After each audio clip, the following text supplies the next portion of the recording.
Okay, like one thing that I've noticed over time, like especially within the gacha space as time has been going on, specifically throughout this whole year, I've realized that gacha content creators are doing less and less views. Like you'll notice that someone has like a shit ton of subscribers, yet their videos are barely even like scratching 1,000 views or something like that. And what I've noticed is that the reason why such things are happening is due to the fact that gacha content creators are no longer genuine, as in like they're sellouts. Okay, their main purpose is no longer to like review games in an honest way. The purpose is no longer to recommend games that they know are free to play friendly or something like that. Their whole purpose is to basically just get as many sponsorships as they can. Because hey, look, I understand like some people gotta pay their bills, people have families and whatnot, but at the end of the day, if you're going to be dishonest about the product you're selling, you are not gonna sell a lot of products, you feel me? So what happens is these people, the perfect example I can give you with the Raid Shadow Legends sponsorship, how there's this one content creator who said anybody that does a Raid Shadow Legends sponsorship is a sellout. Okay, that was Raid Shadow Legends is extremely predatory. It is a game that you can tell there wasn't a lot of effort, there wasn't a lot of love. They keep pushing out way too many units, way too many people in order to make as much money as they can, and then they basically just like paywall everything. And anybody that sponsors this game choosing the person that's sponsoring it because it's a good game, they're sponsoring it due to the fact that they're getting paid by the development team or the marketing team of that gacha game, and they're basically just like trying to hook you into like the gambling elements of a gacha game. Because let's be completely honest, like uh, gacha game is gambling. So what I've noticed is that CCs, they are now no longer being honest about their tricks. They're no longer like, some of them you can tell that they don't even love playing these games. Okay, they don't actually enjoy playing these games, and the only reason why they're playing this is just so that they can thrill, because these gacha companies, like these devs, these marketing teams are paying them to do so. So it's basically a job for them.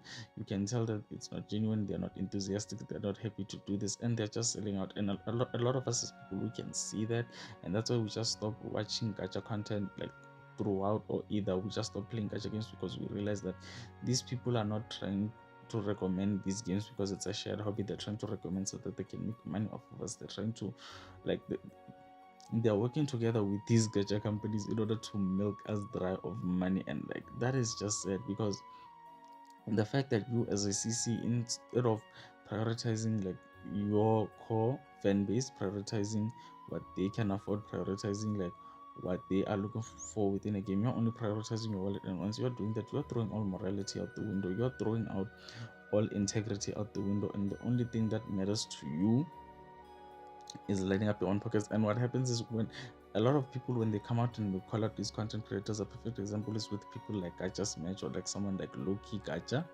What happens is that instead of taking this criticism well, they perform this narcissistic tactic called the Dorver method. I don't know how to explain it in words, where basically they just deflect and play victim, and basically just their argument keeps running around in a circle. And every time you break down the argument and show them how you broke it down, proving to them that their entire argument it's non-existent, like they're just dumb, they still refuse to accept it, because like the the desperate need to protect their egos, the desperate need to be right, the desperate need to to refuse to admit that they're wrong.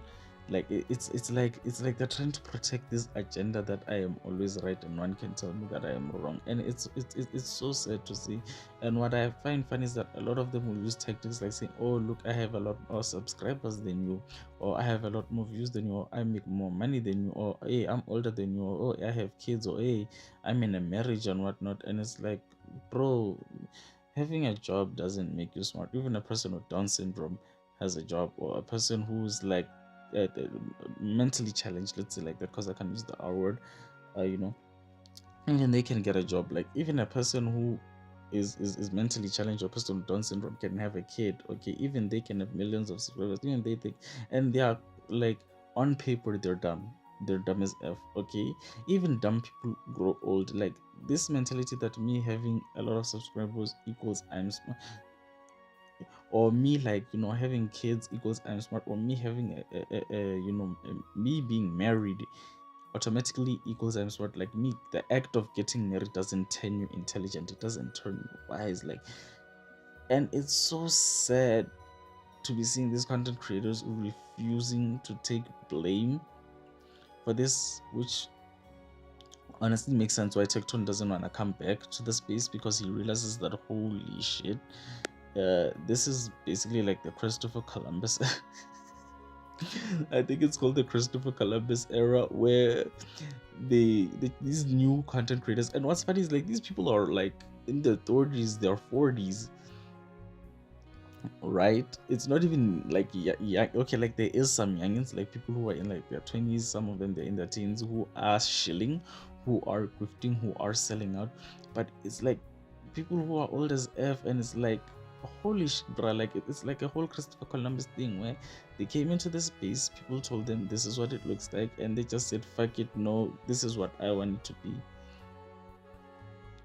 just to like line up their pockets. It's all just it's just honestly it's capitalism. But let me not say like that. I'm sorry guys, like I struggle to put my words together, like I really need a script.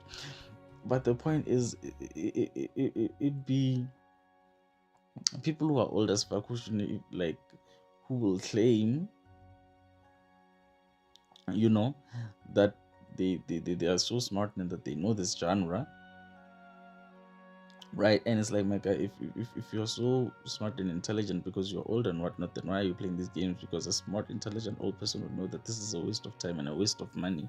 And if you got kids, then this is also a waste of time and money. And it's like, no, I'm using, it's like, no, it's not, it's a game, you shouldn't be doing this shit.